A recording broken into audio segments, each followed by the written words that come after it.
In the last video, we talked about the phase space, right? And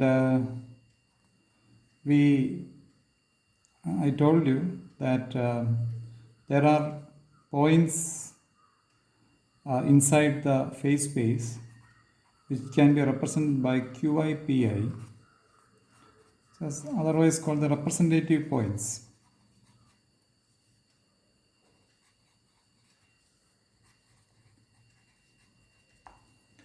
So this point in a phase space actually represent what?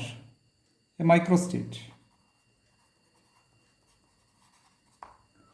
So in a phase space, the point QI represent a particular microstate, which we otherwise call the representative point. So now we will, in this video, we will talk about another term which is called the density function.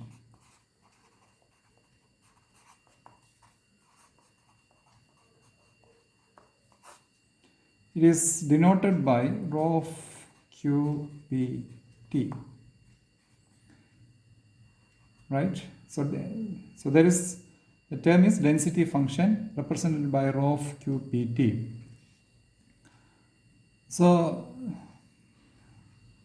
the question is that how many representative points will be there in a particular volume in the phase space, right? So the density function is basically trying to give an estimate of that. So if we imagine that there is a volume d of 3 raised to n q d 3 raised to n p, this is a volume element.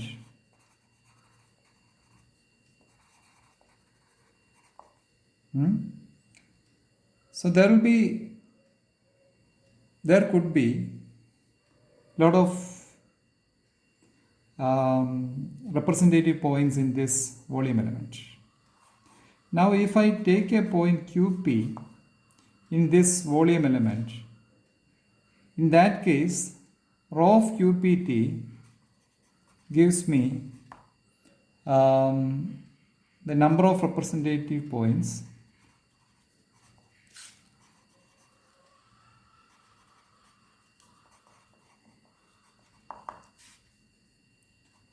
in that volume element.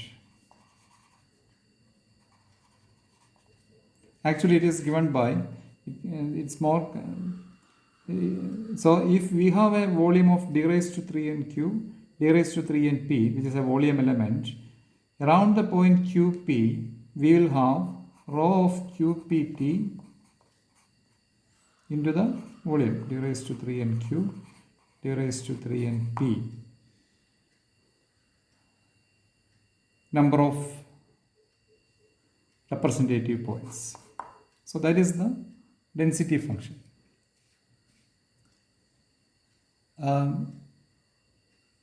So another way to tell is that at any point, at any time t,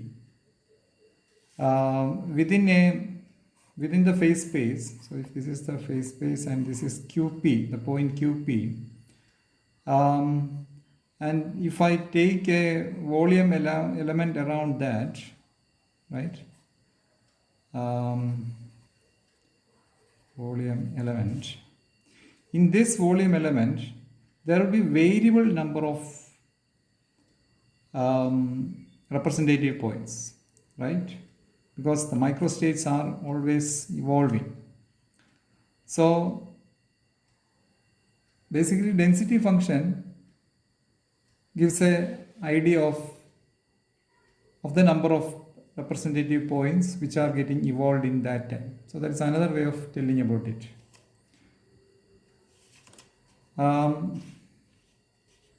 So in short, I can tell that the density function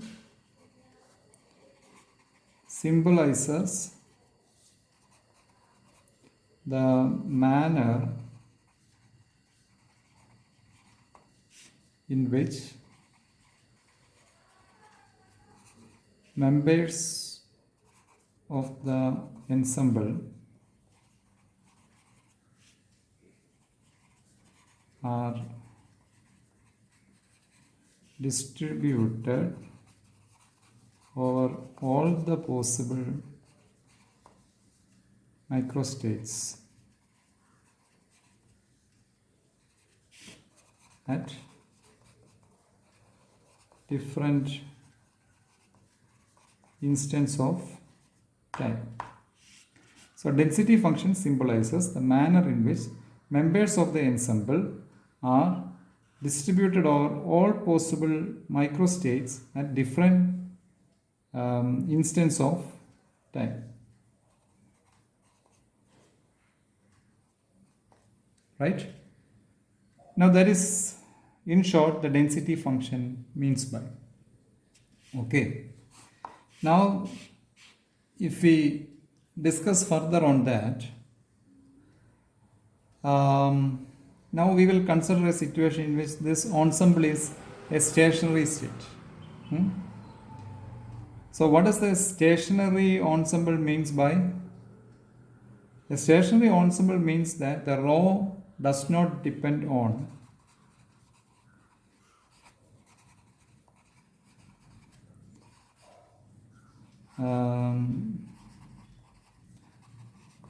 rho does not depend on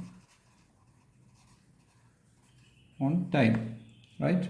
So what was, as we wrote here, in this volume element, this number of microstates are evolving over the time.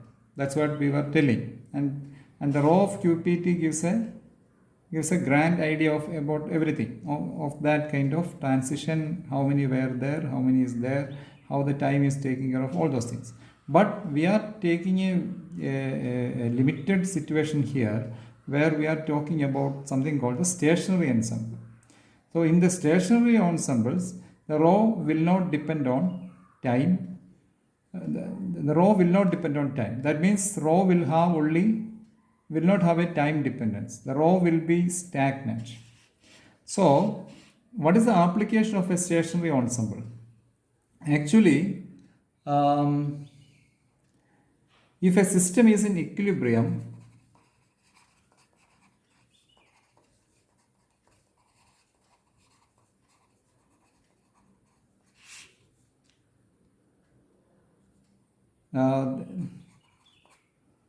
it will have a stationary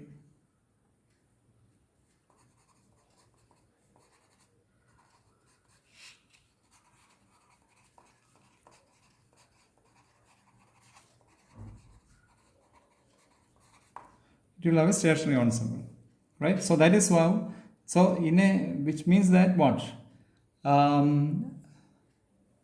Which means that if a system is in equilibrium, that ensemble will not have any dependence on the time, or I can write dou rho by dou t is equal to 0, right? At equilibrium. So at equilibrium, my dou rho by dou t will be 0. Okay.